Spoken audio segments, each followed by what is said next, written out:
Morning, class. Sir. Morning po.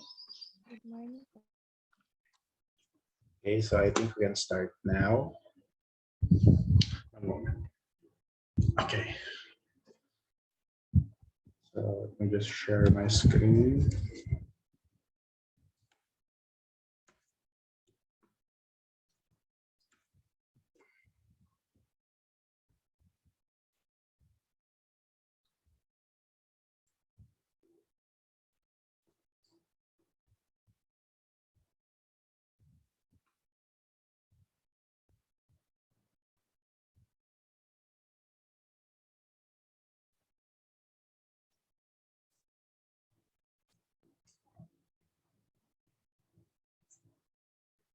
Okay, so for today's lesson, this is our agenda.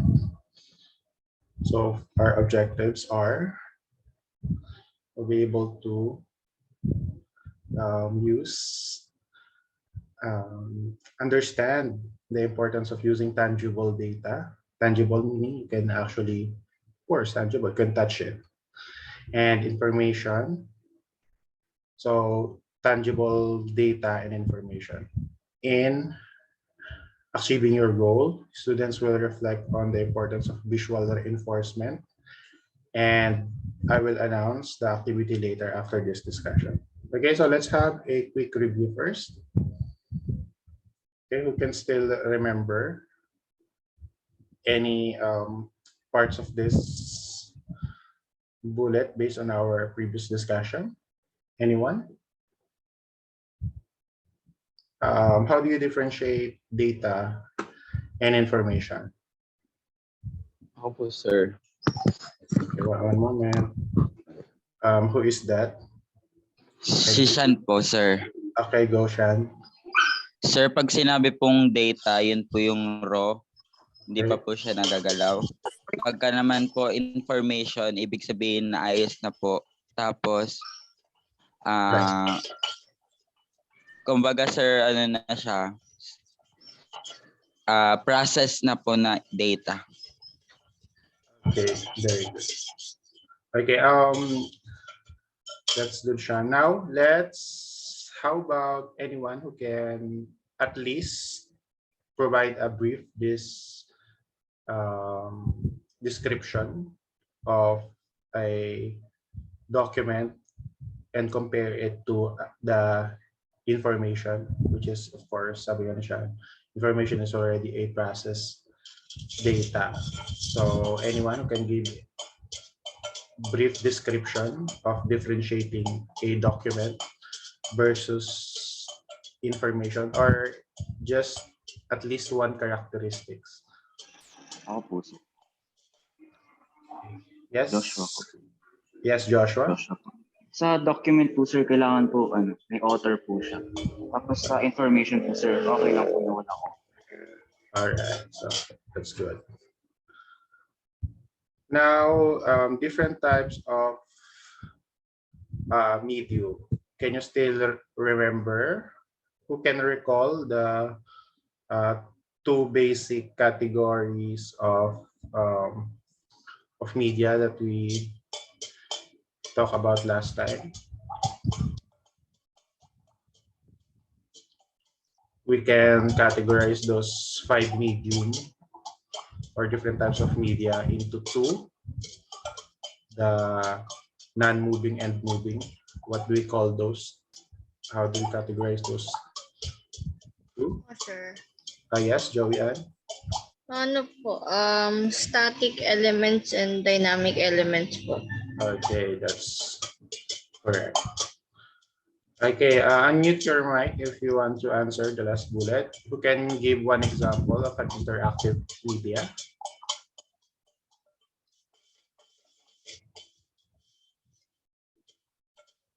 One example of an interactive media, at least one. There's a lot of example of interactive media, just provide one. Anyone? So yes, we have dynamic, we have static, and we also have interactive media. The the other category outside dynamic and static. So can you give one example of an interactive media?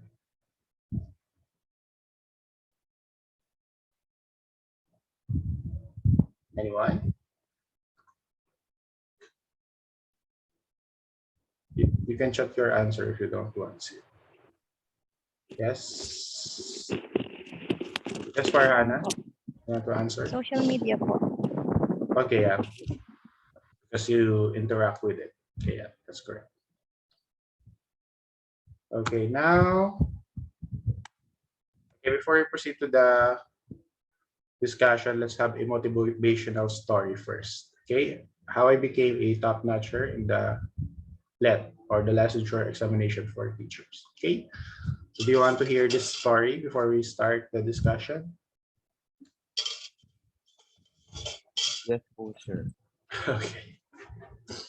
Yes, let me just inom lang ako ng kape.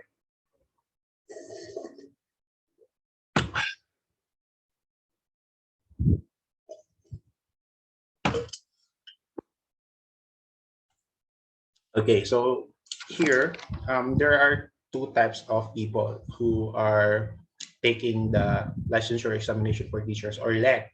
Okay, so the first one is, of course, his aim is to pass the LET, and the second one is to become a top notcher in LET. Got it? So there are only two people who are taking the LET. First one, so let's give an example. So let's say Sean. Sean's goal is to pass the LET. So he is the first one, the first bullet guy. Now the second guy, let's say it's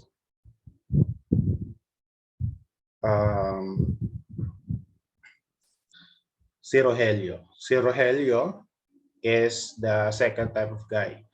He is taking the LET, and his aim is not only to pass, but of course to top notch the LET. Now, if you are the first one, the one who is aiming to pass the LET, the likelihood of you passing the LET is 30%. Okay? Kung goal mo is makapasa, ang chance mo na makapasa sa LET is 30%. Now, kapag yung goal mo naman is maging top notcher, the likelihood of you passing the LET is 100%. Okay, so yun daw yung dalawang uri ng tao na kumukuha ng any board exam. Okay? Isa makapasa, yung isa maging top notcher. So mamili kayo kung saan yung gustong mapuntang category when you will, of course, you'll take the LET in the future in probably more or less 24 months from now. You'll take the LET also.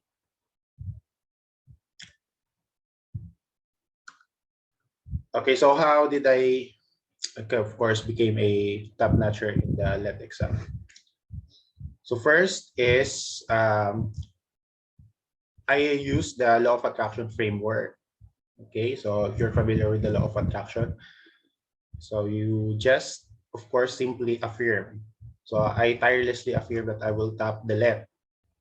Yun. So syempre, kapag paulit-ulit mo sinasabi, hindi naman ma-recognize ng utak mo kung nagjo-joke ka lang or nagsiseryoso ka ba. Basta yun yung paulit-ulit mo sinasabi. That will have an impression to you that will actually happen. Okay? It's like priming yourself. So I'll tap the licensure examination for teachers. I'll tap the licensure examination for teachers. So that's the affirmation part. Next is believe. So after I, of course, affirm that I'll tap the licensure examination for teacher, I'll believe, feel as if I already have it. So I act as if I'm already a top notcher. So it's like I'm living in the future already, that I already passed the LET and I'm the top notcher. So yun na, parang ano na, confident ka na. So it's like no pressure at all. Okay, so that is the thing, no pressure. It's like So sobrang papaniwala mo na ano, okay, nag-top notch na ako. Yung mga tropa ko, sabi, uy, ano, magtanong ka kay Gino, top notcher yan. Parang ginaganon, nagjo-joke pa sila around me na since nga, ina-assume ko na yun, tapos na yung exam, tapos top notcher na ako. Parang nagjo-joke din sila na sinasabi nila, uy, tanong mo dyan sa top notcher natin. Something like that. Okay? So, since napaniwala ko sa sarili ko, parang napaniwala ko na rin yung mga tao sa paligid ko. Pero, alam ko nagjo-joke lang sila. Pero, you get the idea. Then, if you do that, if you act like it, of course, the universe will do its part. Siya na yung bahala. Okay? As long as you are confident and you are affirming, you believe that as if it is true, then, of course, the universe will seems to conspire to have what you want to find you. So let's say, in-affirm mo, di ba? Na gusto mo maging top notcher sa LET. Then naniwala ka. Then yung mga tao nakapaligid sa'yo, para magkakaroon sila ng impression na yun yung goal mo. Then little by little, yung part na the universe will conspire. Kasi magugulat ka na lang, may may mag-message sa'yo, messenger, uy, meron ako dito mga reviewer, baka gusto mo. Di ba magte-take ka ng LET? Yun. So isa yun, out of nowhere, may biglang mag-message sa akin na, uy, sa'yo na lang tong reviewer ko. So I accumulated mga kalahating sakong reviewer for the LET, which is very relevant. So lahat yun. It's like, yun nga, lahat ng mga tao nakapaligid sa'yo, the universe conspire to help you to your goal. And may makaka-bump in ka na lang, parang may magbo-volunteer na it's like parang nakalatag na sa'yo. Okay? Na, kasi kaya naniwala ka na yun yung mangyayari. So yeah, there. I use the law of attraction framework. So ask, affirmation, believe, then you will receive it. Now after my graduation, May 12, okay, ano pala? Almost, yeah, May 12 yung graduation ko nun. Then, the LET is September 30. So meron ako 140 days to review. Can you imagine that? 140 days. From May 12, which is the graduation day, and September 30. So hindi ako nag-work between that time, from May to September. Tambay lang ako. Ang goal ko lang is mag-review for the LET. So ang haba ng panahon, di ba, na mag-review ako sa LET, 140 days. Sa tingin nyo, class, gaano kadami yung out of 140 days, ilang araw ako nag-review for the LET? You can type in your answer in the chat box.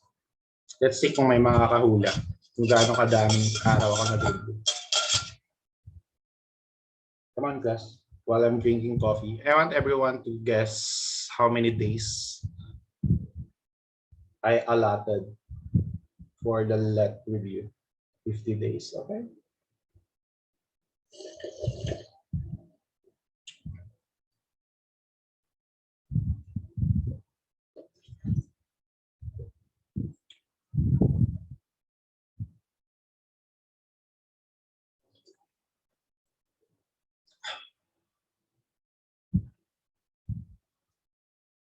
Sige lang, class. Magsagot lang kayo.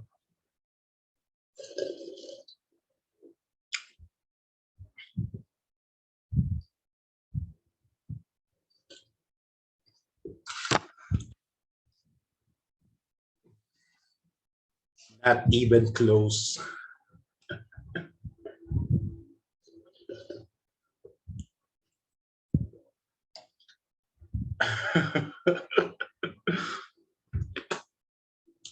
One day. Are you sure, Jordan? Posible ba yun? Isang araw ka lang nag-review? Pero yeah, possible.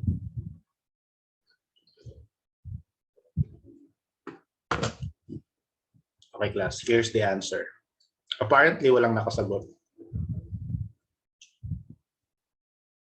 And ang pinakamalapit is si Jordanel. So, 3 araw lang akong nag-review, class. Can you imagine that? out of 140 days. Okay? 3 araw lang akong naalala ko na nag-review ako. So yung unang araw na nag-review ako, out of all the places na pwedeng pag-reviewhan, sa sobrang desperado ko, I don't know what happened to me. But I'm so desperate to review. I cannot force myself to review that. Kumuha ko ng reviewer. Doon pumunta ako sa isang mall. Out of all the places, out of all the distraction, umupo ako sa bench sa harap ng supermarket. So syempre, ang daming tao doon. May isang bench doon, wala pang sandalan. Bench na pang 2 tao. Doon umupo ako doon, kinuha ko ang reviewer ko. I'm so desperate that I'm not reviewing for the left. Na doon ako nag-review. I don't know, pero nakapag-review ako doon sa bench doon sa harap ng supermarket. Daming distraction, pero nakapag-review ako. Kasi I'm so desperate now to review already. I don't know why. I really cannot review. Then, the second day that I reviewed is, of course, pumunta ako sa Quezon City Public Library. Nagbayad ako ng piso for the library ID, photocopy, something. Basta piso lang binayaran ko sa ID na yun. So doon ako nag-review sa Quezon City Public Library. Then, that's the second day I remember that I reviewed for the left. Then the third day, maybe accumulatively, sa bahay, yung pangatlong araw na nag-review ako. So lahat ng mga pasundot-sundot kong review, kung i-combine ko lahat yun, maybe mag-fit yun sa isang araw. So all in all, out of those 140 days, 3 araw lang talaga akong nag-review. So sa tingin nyo, class, nag-top notcher ba ako o bumagsak ako sa LET? Ano sa tingin nyo?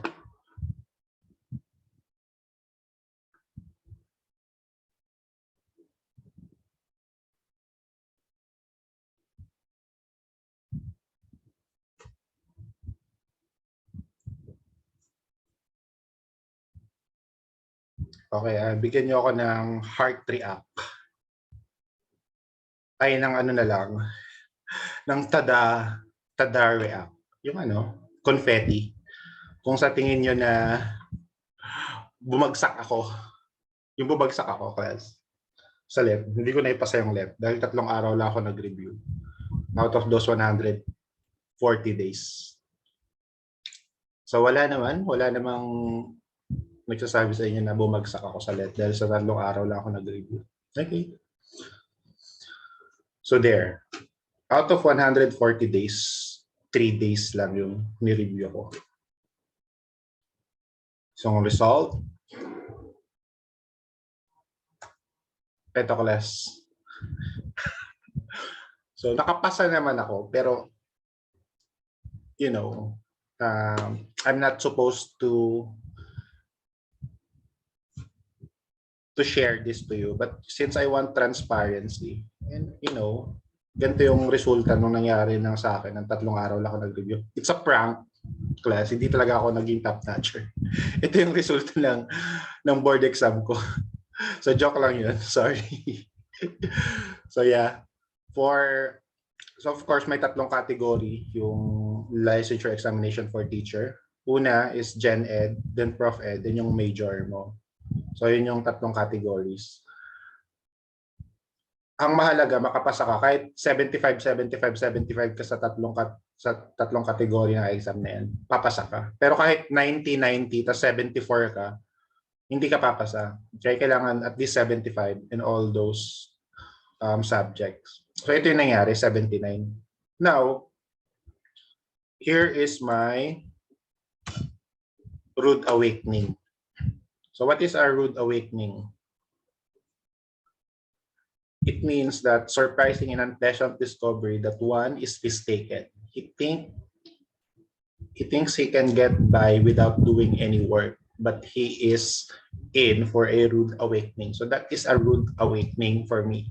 Rude awakening moment. So affirmation without discipline is the beginning of delusion.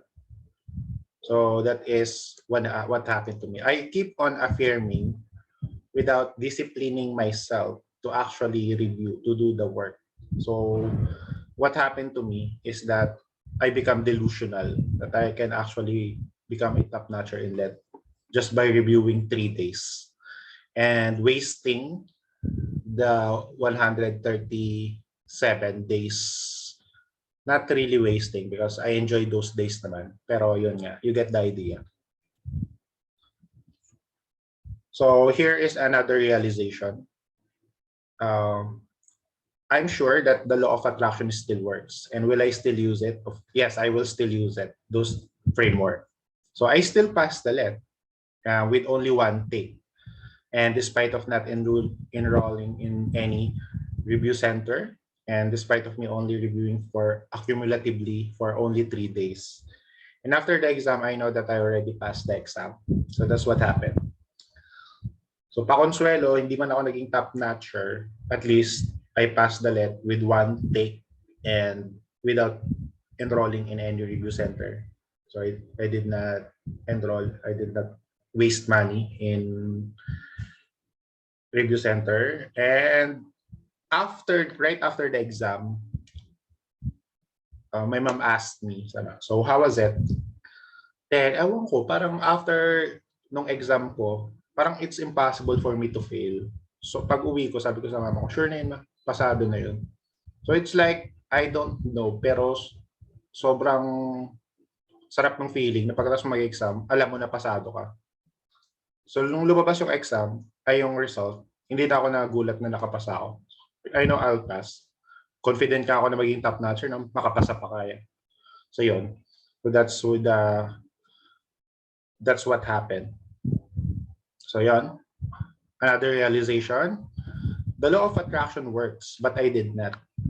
Okay? So nag-work yung law of attraction, pero of course, there are some forces in me. The procrastination. Okay? That I was defeated by procrastination. Natalo ako ng procrastination. Yung 3 araw na pag-review na yun, ano lang yun, resulta ng panic. So basically, wala talaga. Parang it's like, hindi talaga ako nag-review. Parang adrenaline lang yung spirito ko lang yung kusang nag-review sa 3 araw na yun. Kasi nga, because of panic. So yun. So the law of attraction works, but I did not. Next is the law of attraction did not fail me. I actually failed the law of attraction because I only keep on affirming and believing without doing the work. Yun nga, I became delusional. Now, law of attraction is enough. Is not enough. You should also do the work. So of course, ano naman yun? Obvious naman yun. It's like that. It's just so happened na yan nga. I was defeated. I did not conquer myself during that time. So here is the Dunning-Kruger graph. Dunning-Kruger is a effect, meaning that those who have high conviction actually knows very little about the topic. And those who knows a lot about the topic tend to be just quiet about it. Okay, so this is the Dunning-Kruger effect. So first, kung napapansin nyo class dito, sa conviction, ang taas ng conviction niya, pero yung knowledge niya ang baba. So ito. So parang nandito ako during the start of the LET exam. My conviction to become a top-notcher is very high nandito sa taas. Pero yung knowledge ko, very low. Then suddenly, nag-shatter yung buong belief ko. Then, yung may nalaman ako, medyo nasa kalagitnaan na yung nalalaman ko about the topic. Doon ako nagsimula, yung conviction ko, parang tumahimik ako. Okay, yung conviction ko is all-time low. The conviction is all-time low. But the knowledge is increasing. So the more your knowledge increase,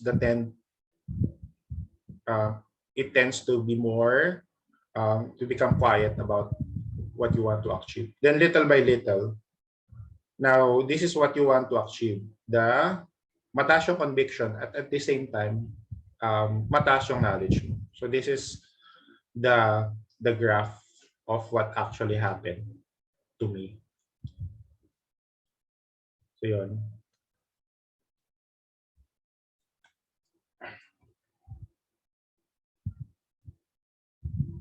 Yes. Yeah, it's embarrassing. What happened to me right after graduation is embarrassing. But I'm sharing this to you, class, because I don't want you to make the same mistake that I did. I know you can do it. I know you have conviction. But magkakaroon kayo ng benchmarking.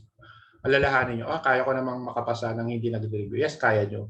Pero mas kaya nyo pang maging more than that. Kung ang i-aim nyo is makapasa lang, ang chance na makapasa kayo is 30%. Totoo yung class kasi yung mga, kung siguro kung in-aim ko na, makakapasa ako, yung goal ko is makapasa. Probably hindi ako makakapasa. 30% lang yung chance na makapasa ako. So, there. Kaya class, kapag nag-take ng let, ang i-goal nyo is maging top-notcher kayo.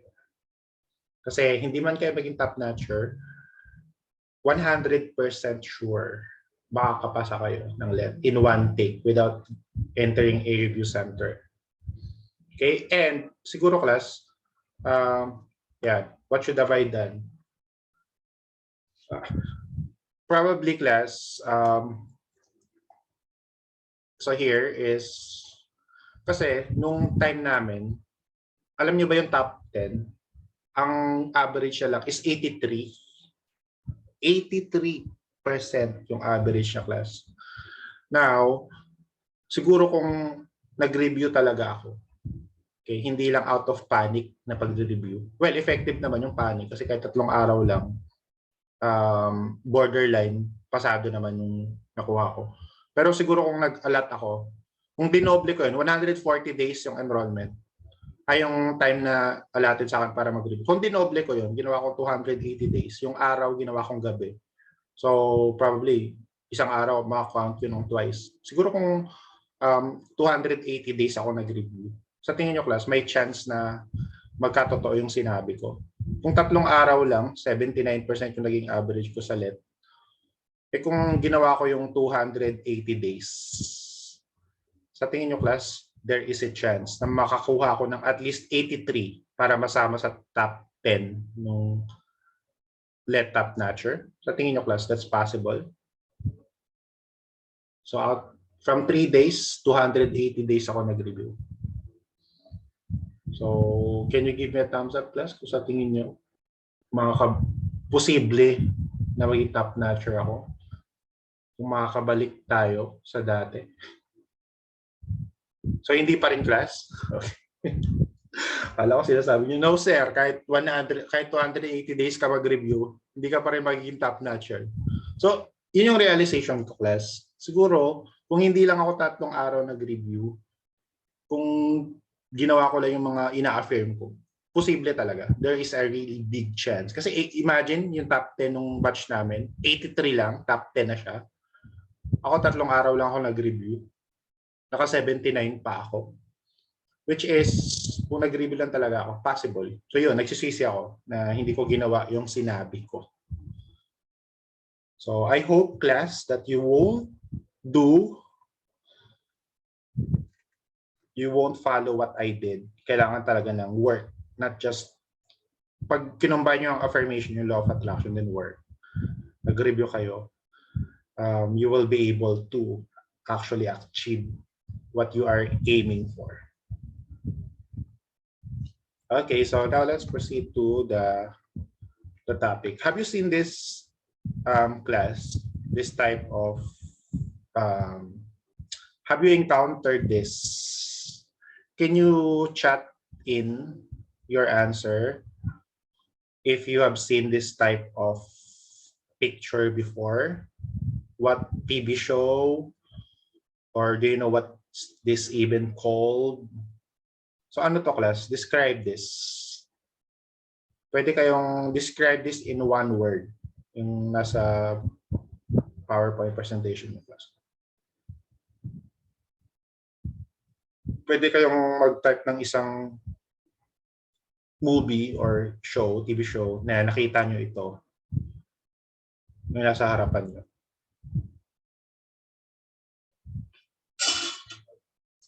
Come on, class. Don't be shy. Chat in. one word that will describe this. Nakikita nyo naman yung PowerPoint, diba?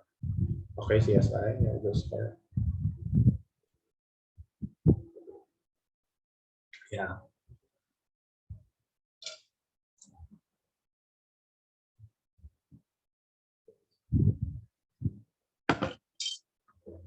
So yeah, that's correct. So that is this is what we call a crazy wall. Crazy wall is, of course, pag ginugol nyo yung crazy wall, ito yung lalabas sa mga sa Google search nyo. So what is this ba? It says here, be crazy enough to know you can do anything in life. So in order to be successful, your focus has to be so intense. People think you are crazy. Okay, so it's like, if that is really your goal, you are preoccupied with that, and you will accumulate all the necessary data, information, documents, just for you to get to achieve what you are aiming for. Okay, so that is the deductive method. So last time, last semester, di ba class, nag-deduction tayo, the funneling technique, the art of deduction through asking questions. Can you still remember that class in our call center basic? Can you give me a thumbs up if you can still remember our deductive method of answering question, of asking question, of extracting information from our customer? Can you give me a thumbs up, class? Nakalimutan nyo na ba yun? Our deductive method. Okay, so art of asking questions. Okay, combining open-ended and close-ended questions. So those are, si Jordan lang nakakaalala nung deductive method, yung funneling technique natin. Funneling, imbudo, di ba class? From general to specific. Naalala nyo pa ba yung class? The general to specific type of approach, which is deductive. Si Jordan na lang nakakaalala. Can you give me a thumbs up, class, if you can still remember that last semester? Si Sean lang, tsaka si Rogelio. How about the others? Nagkaroon ba kayo ng sudden, So tatlo lang talaga nakakalala. Si Jordan lang, si Sean, tsaka si Rogelio. Yung funneling technique, art of asking question to extract what you really want from the customer.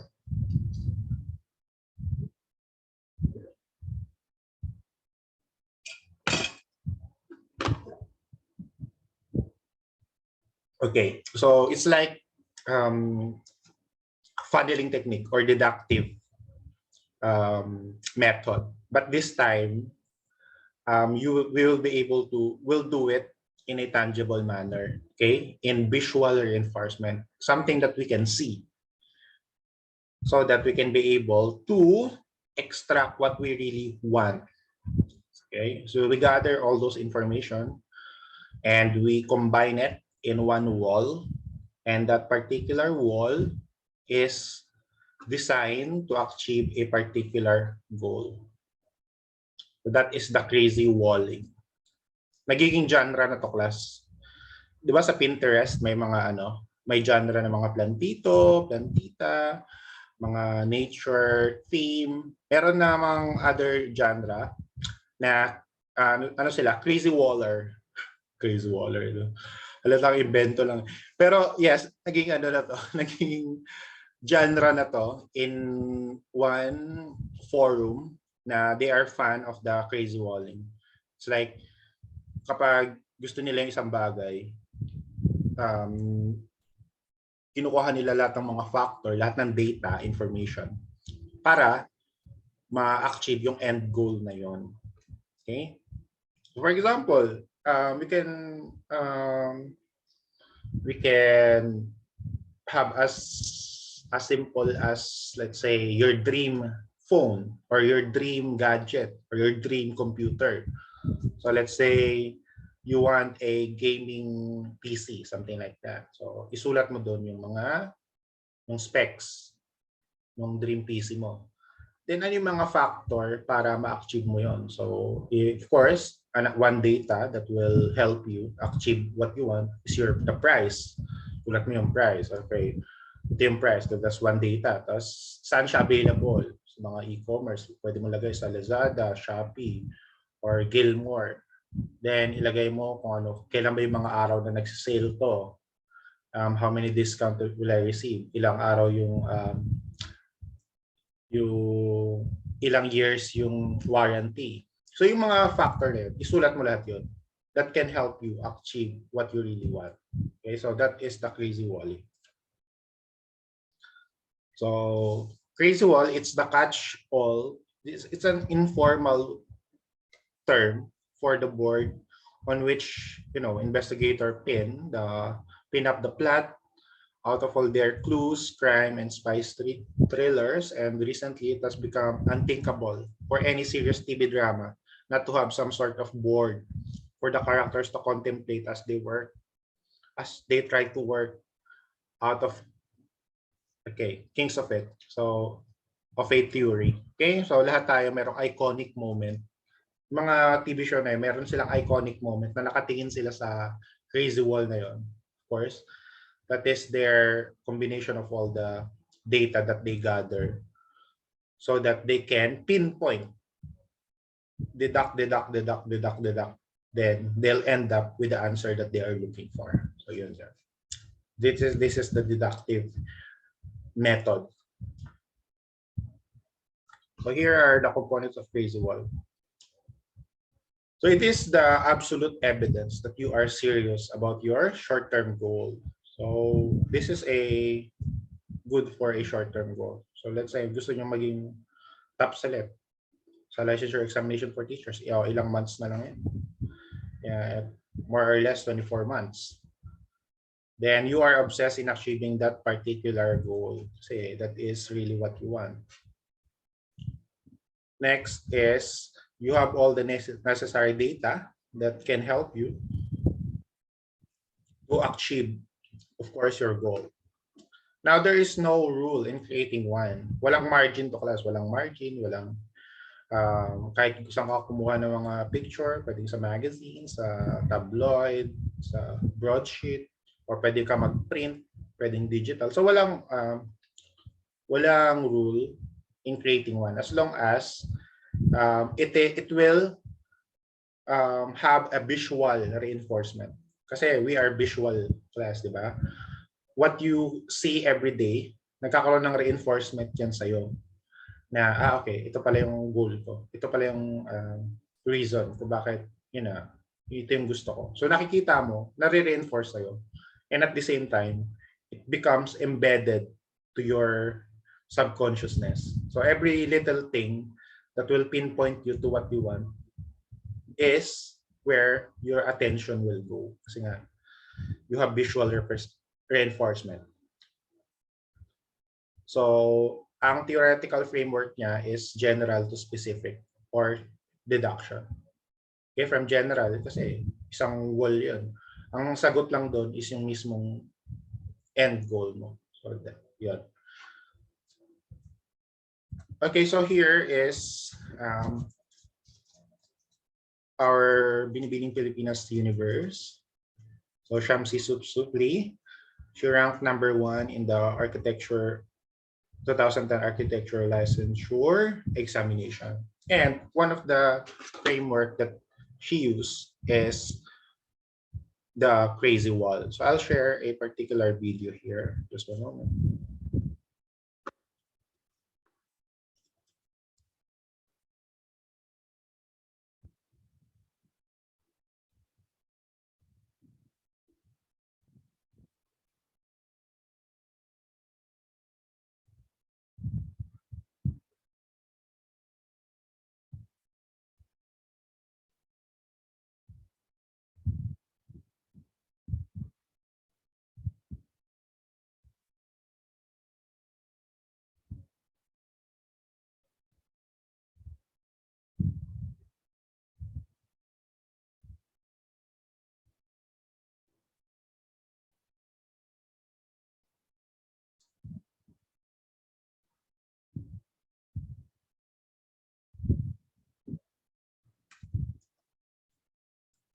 Okay, I'll share it now. One moment.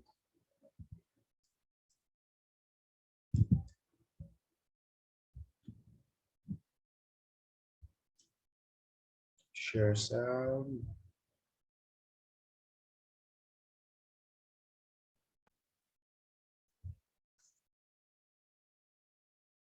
Ang grabe, she made it really far. But at that time, lagi ko pa rin iniisip yung story when I was in grade 2.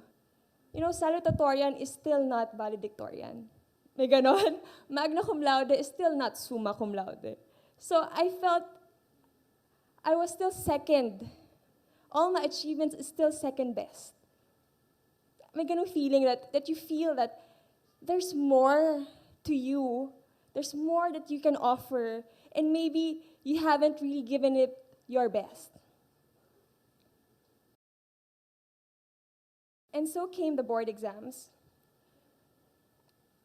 So after graduating, I worked as a project architect in a construction management firm.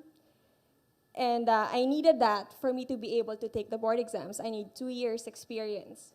So I was working then, and then 6 months before the exam, I decided to quit my job and prepare for the boards. And this time, I went all out.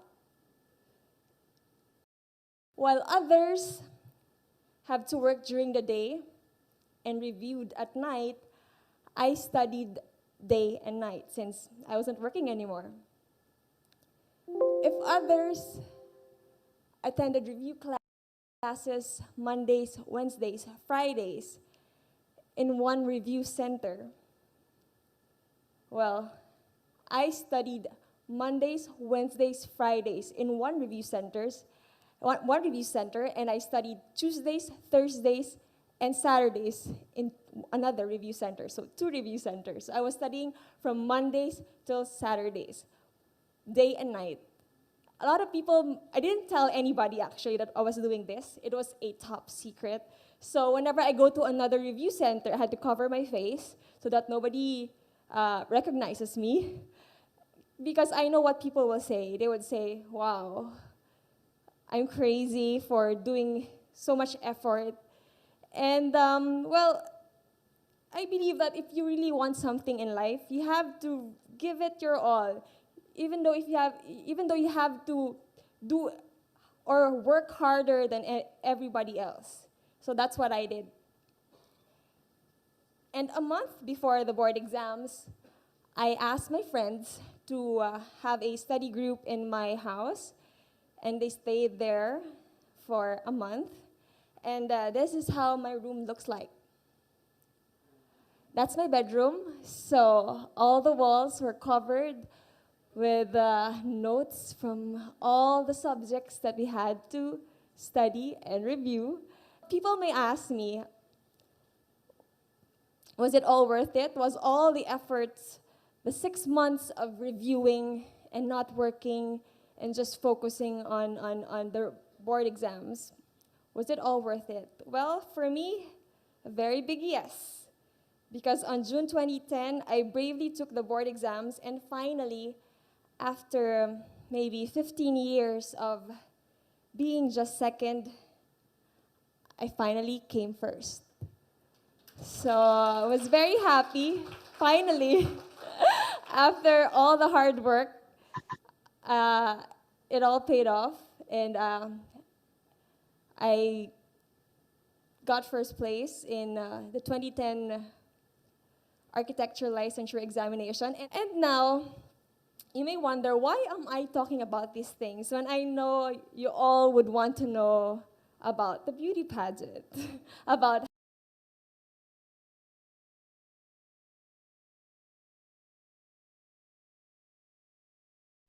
Okay, so that is if you want to watch the full clip, you can just visit YouTube.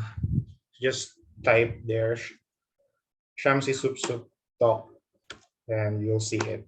Okay, so that's the framework that um, how to properly utilize the crazy wall. So just imagine if you just went all out of your goal, of course you will 100% achieve it. So yon, that's the crazy wall part. Now, we're done with the crazy wall. Okay, so that's the deductive framework of gathering data.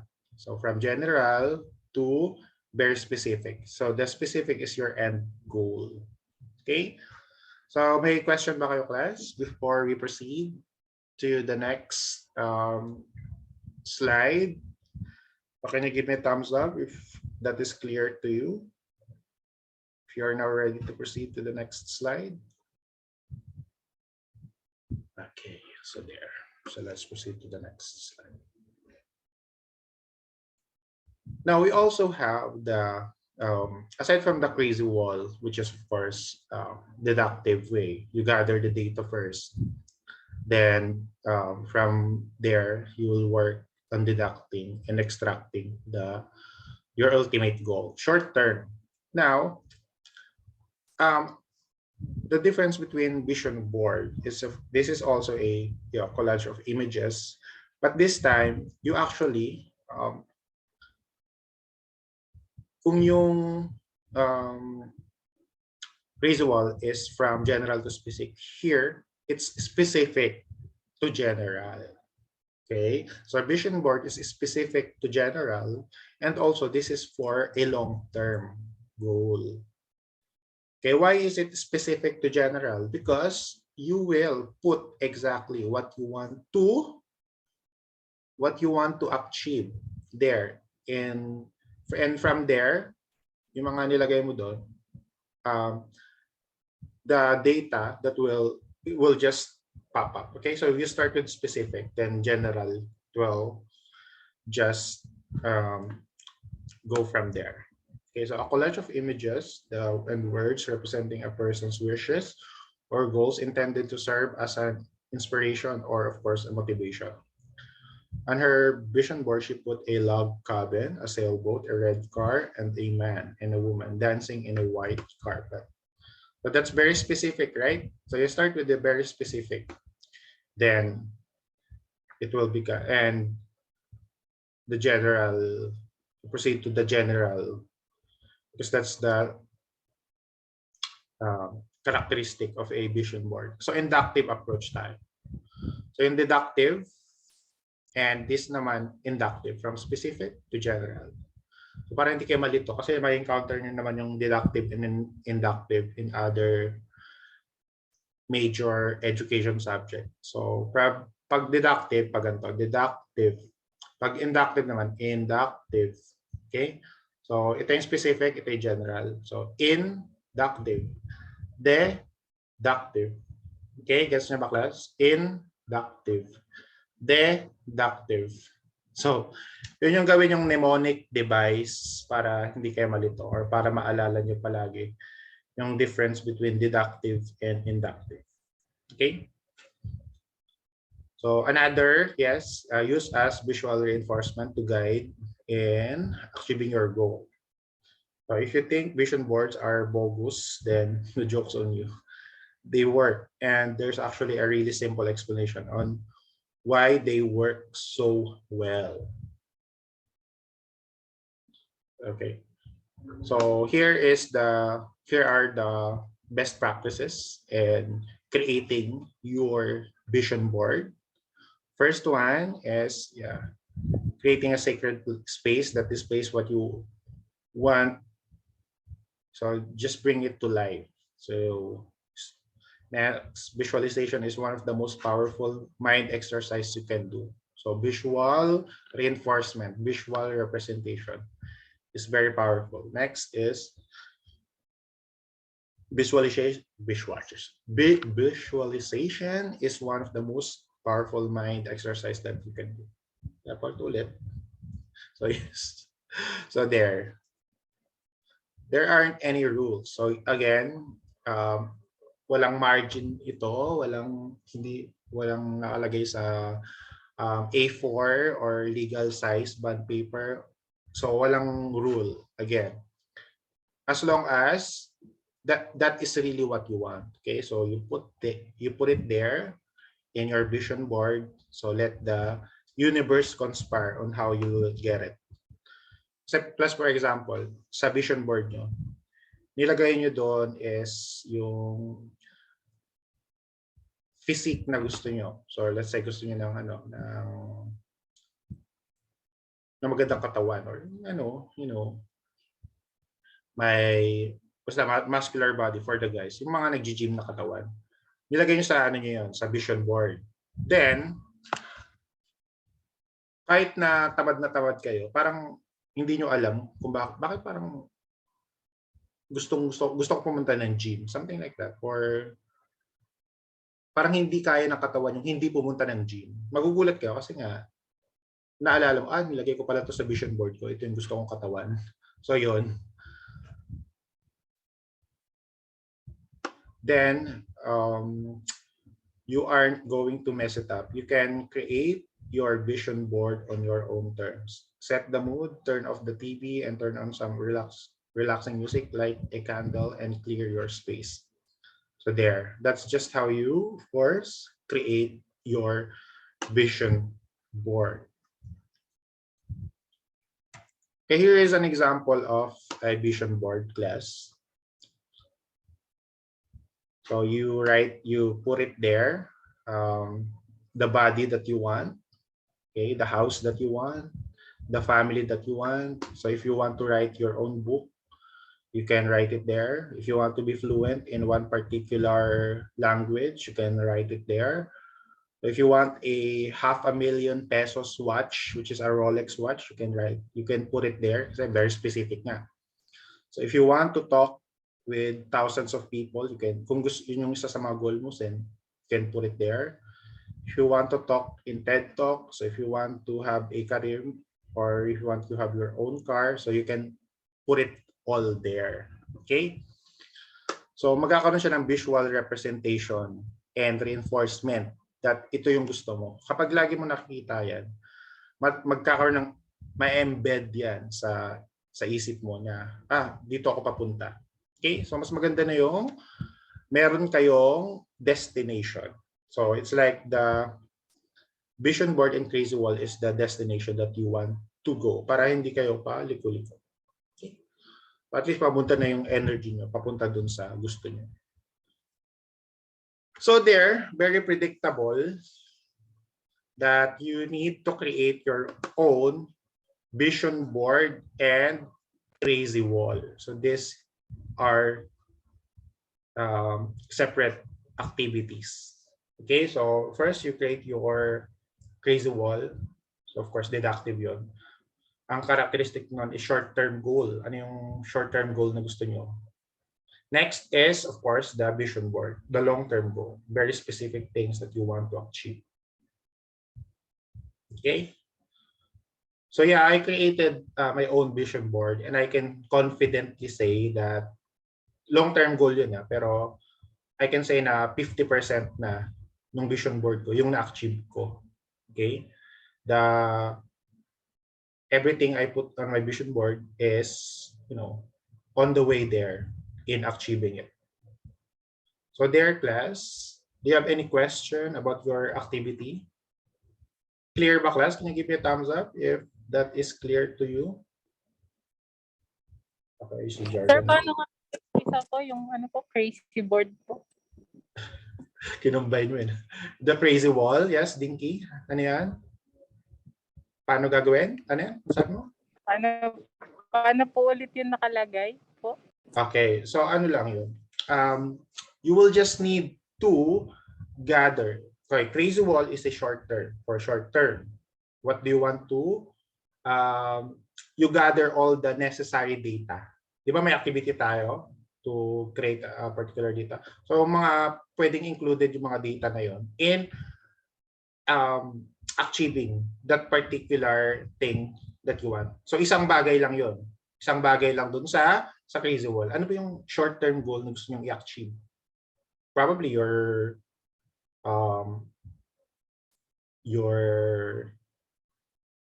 dream phone, your dream PC, pwede siyang mga gamit, okay? Or your dream shoes, or your dream vacation. So let's say, gusto mo makapunta yung short-term goal mo is makapunta ng, let's say, Korea. So ano yung mga data necessary na i-gather mo? So magkano yung passport, lalagay mo doon. How much yung fare, ano yung mga flight available, kailan, ano yung mga restriction, ano yung mga visa, ano yung mga rules. So yun yung mga data na yon that can help you achieve your ultimate short-term goal. Which is yun nga, gusto mo makapunta sa isang lugar or gusto mong ma-achieve yung isang gamit, isang item na gusto-gusto mo. So yun yung crazy wall. Okay? Now, the vision board, yun nga, sinabi ko, is hindi lang siya isang item. It is a combination, okay, of all the specific things that you want. So let's say you want a career, a good physique, a house with a swimming pool, pwede nyo ilagay yun. Kung ano sa tingin nyo yung deserve nyo in the, in the near future. So long term naman siya. So you can achieve kahit na sa tingin nyo imposible na ma-achieve nyo. Pero kapag nilagay nyo doon, little by little, mapapaniwala nyo yung sarili niya, deserve ko to. Kung gusto nyo ng yung dream car nyo, lagay nyo rin doon. Okay? So gets nyo ba, class? Na-gets nyo na ba? Okay na ba, Dinky? Yung difference Yes. between crazy wall and vision board? Okay. So para di kayo malito sa crazy wall, isa lang yon yung gusto nyong i-achieve. Isang bagay lang. Focus lang kayo sa isa. Sa vision board, marami. Lahat ng mga bagay na gusto nyo sa buhay nyo. So that is a 2 separate activity. Okay? So 2 grade yon. So crazy wall and vision board. Now, how will you submit it?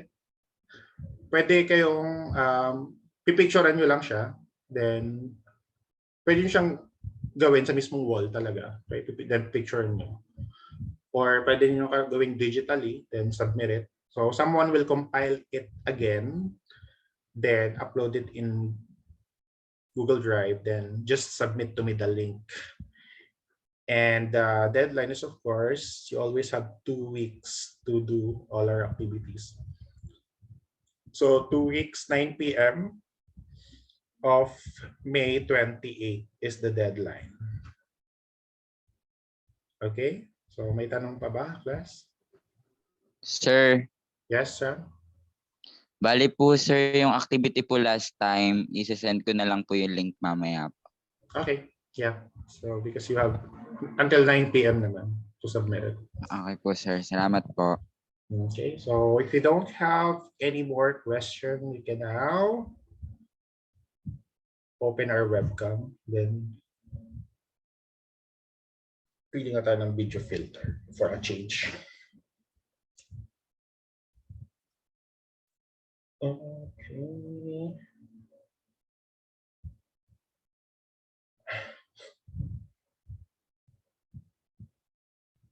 Okay, class, ready niyo yung click the 3 dots on the upper right corner of your screen.